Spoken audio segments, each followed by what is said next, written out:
I must say, I would not say that it was that bad for me. Although when people hear of breast cancer, they feel it's okay, it's a death sentence. Right.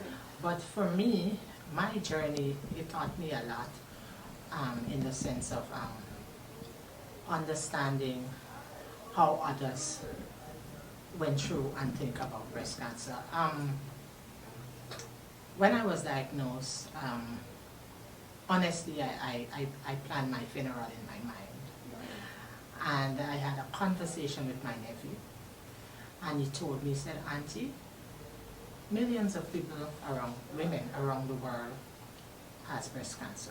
Technology is increased, and the doctors know a lot more about it now. Right. And all you have to do is stay positive and do your treatment, and it all will be well. And that motivated me. That stayed with me. That's nice. And from then on, I said, look, we're going to fight this thing. Yes. My family and friends, they were there with me, and my church family, and I had a wonderful support group. And so I'm here.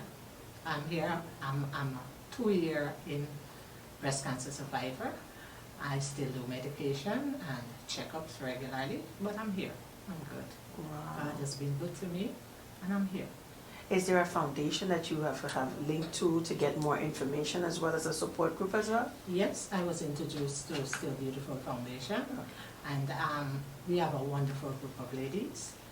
We meet every last Thursday in the month, and we share with one another, share our experiences, and that as well has been a motivation for me. Wow. And then you have also talked about your testimony and have given advice during these sessions as well to others? Yes.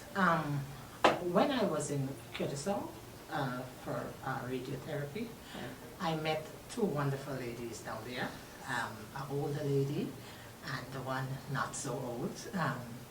And those 2 ladies, we become like sisters just because of breast cancer.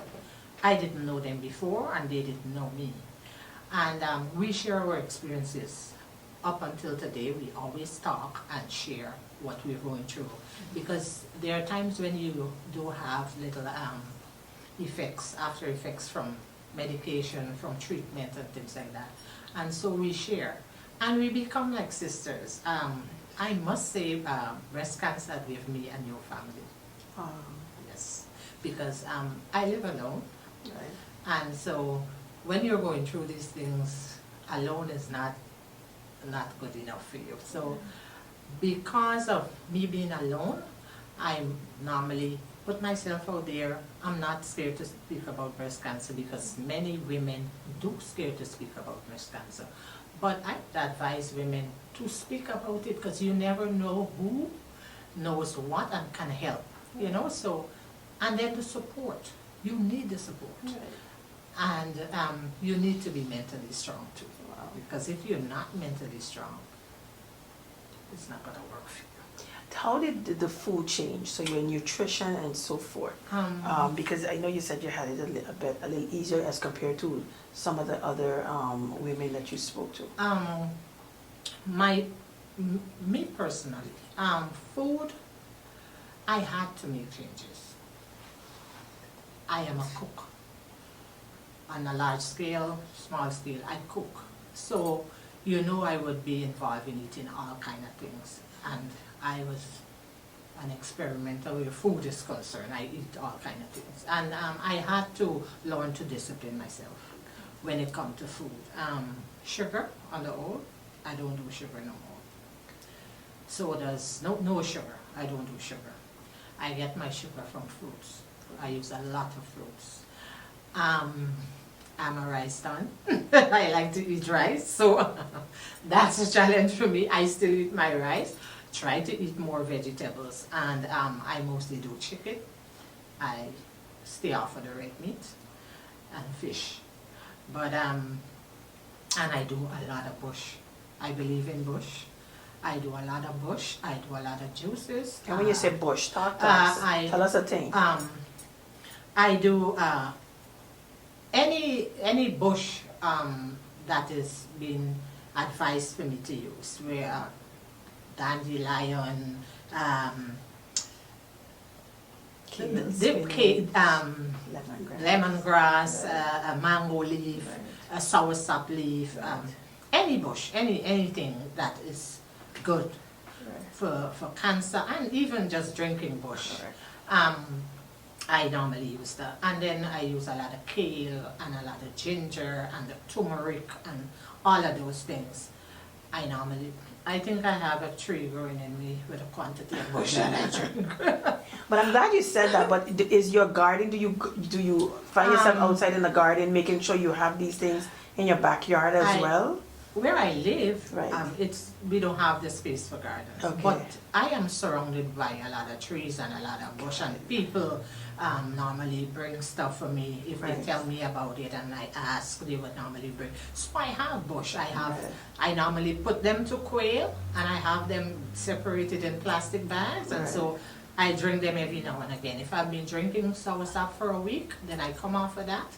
I drink mango for the other week. I don't drink all of them together. Got it. You know, and I normally take my fish oils and my vitamins and things like that. And I'm here.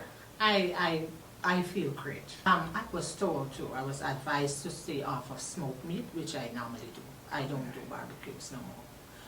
I don't know, they said the smoke and the processed meat.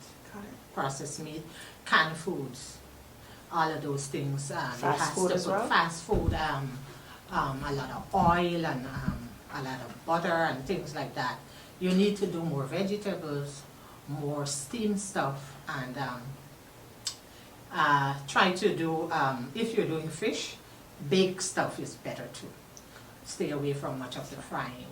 And if you're frying, it's good to use the olive oil. Okay. The olive oil or coconut oil.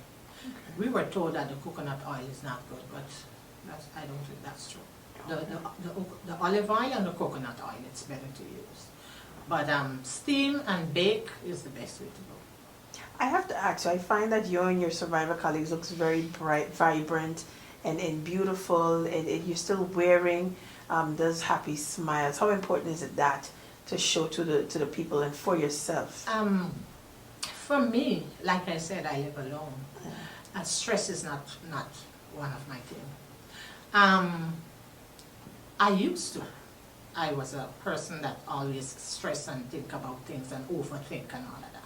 But after I was diagnosed and I'm alone, I've been through cancer by myself here, in the sense of I live alone. And so most of the time I have neighbors and friends and family around me, but I live alone. And so you have time to think when you're alone. All kind of stuff comes to mind. And I had to discipline myself where that is concerned, to put positive thoughts and things first. Yes, we're human and we will stress at times, but positivity is the way to go. Why stress about the things you can't change? It don't make no sense. So God is the only one who can change cancer for us with the doctor's help. And what can we do? If God said it's got to go right, it's got to go right. And if He said it's going left, it's going left. Why worry? Be calm. Be happy. Life goes on. We're here. We could have been someplace else. And I'm giving God thanks for that every day. I am here, and I'm going to continue to be here for a while. I believe that.